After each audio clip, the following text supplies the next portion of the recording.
حضرات، میں مجلس شروع کرنے سے پہلے اس لکھنؤ میں کچھ گزارشیں کرنا چاہوں گا، اور چونکہ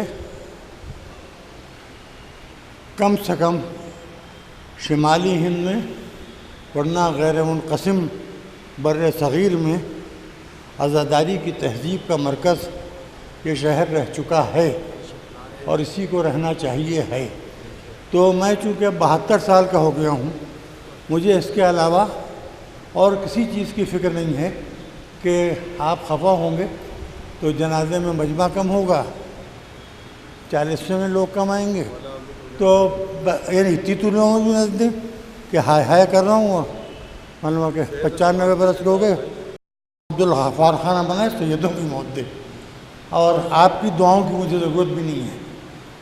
تو ایک تو یہ سن لیجئے، قصیدہ خوانیوں میں مقرر بلائے جانے لگے ہیں، اور وہ بھی عموماً عہدے دیکھ کے یا تعلقات دیکھ کے وہ تقریریں شروع کر دیتے ہیں اور تقریریں شروع کر دیتے ہیں اور تقریریں شروع کر دیتے ہیں۔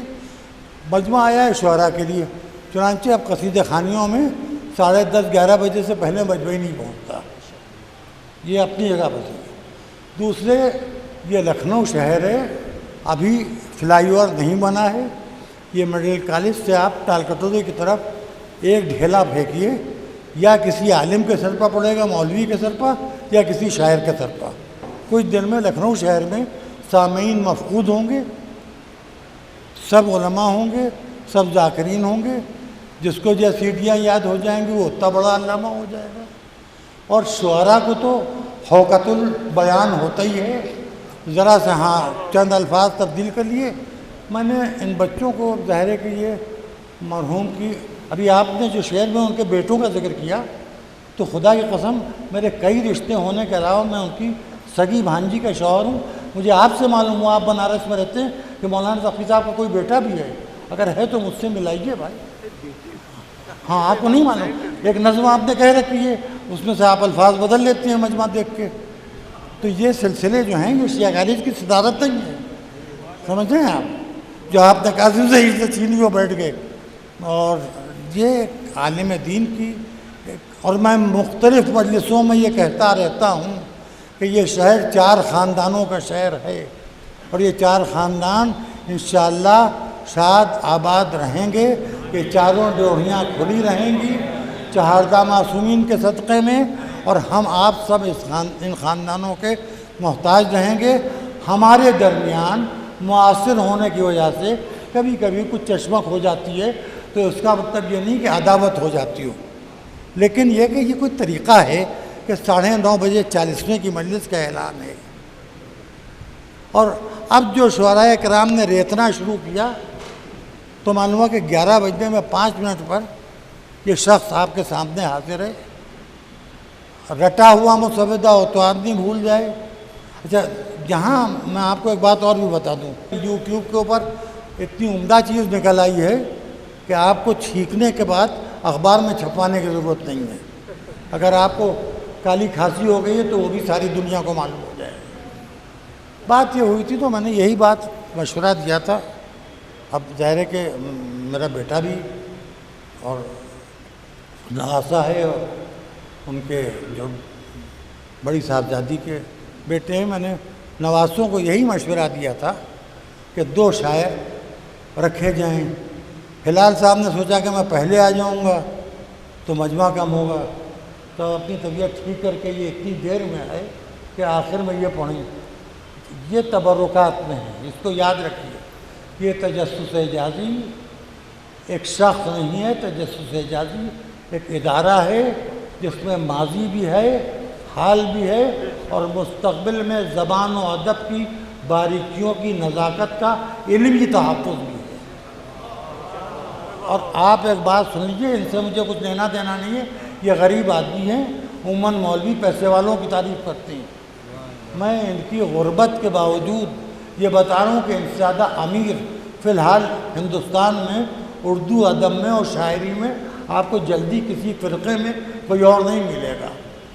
ارے دنیا علی کے مقابلے پر کیا لائے گی؟ علی کے گھر کے شاعر کے مقابلے پر تو کسی کو لا نہیں سکتا۔ تو یہ سب باتیں مجھے آپ سے کہنا پڑی مجبوراً، میں اس کے لیے کوئی معافی نہیں چاہتا۔ پھر تیسری چوتھی چیز میں آپ کو ایک بات بتاؤں، ایک چیز شروع ہوئی ہے اور اس میں عموماً یہ ہے کہ وہ ندامت میں تبدیل ہو جاتی ہے۔ مجلسوں میں نظامت ہمارے یہاں نہیں ہوتی تھی لکھنؤ میں، اس لیے لکھنؤ میں ختم ہونا چاہیے نظامت۔ زیادہ سے زیادہ آپ نے شاعر کا نام پکار دیا، اگر شاعر تجسس اعجازی صاحب کی طرح یا کاظم جرولی صاحب کی طرح محلے کے لوگ بھی نہیں جانتے کہ شاعر ہیں تو کوئی حرج نہیں ہے۔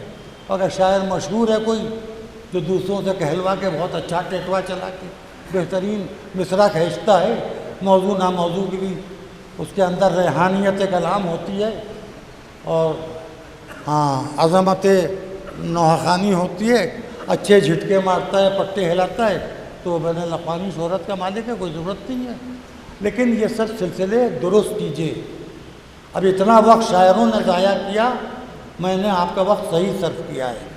مجلسوں میں 2 زیادہ سے زیادہ 3 شاعر پیشخانی کے لیے ہونا چاہیے۔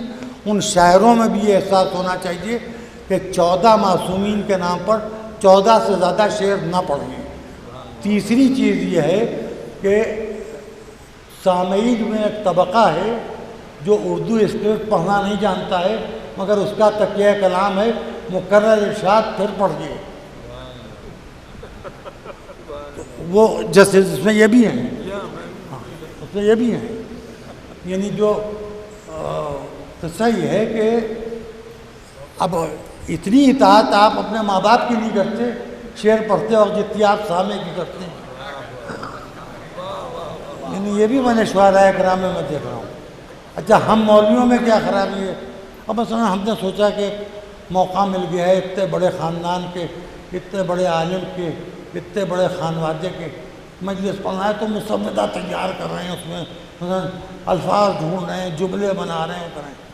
یہ میاں مجلس ہوتی ہے اس لیے کہ نام لیا جائے چہاردہ معصومین و شہدائے کربلا کا، اور جس کا 40واں ہے اس سے وابستگی رکھنے والے اپنی وابستگی ثابت کرنے کے لیے نام حسین پر 2 آنسو بہانے کے لیے آ گئے۔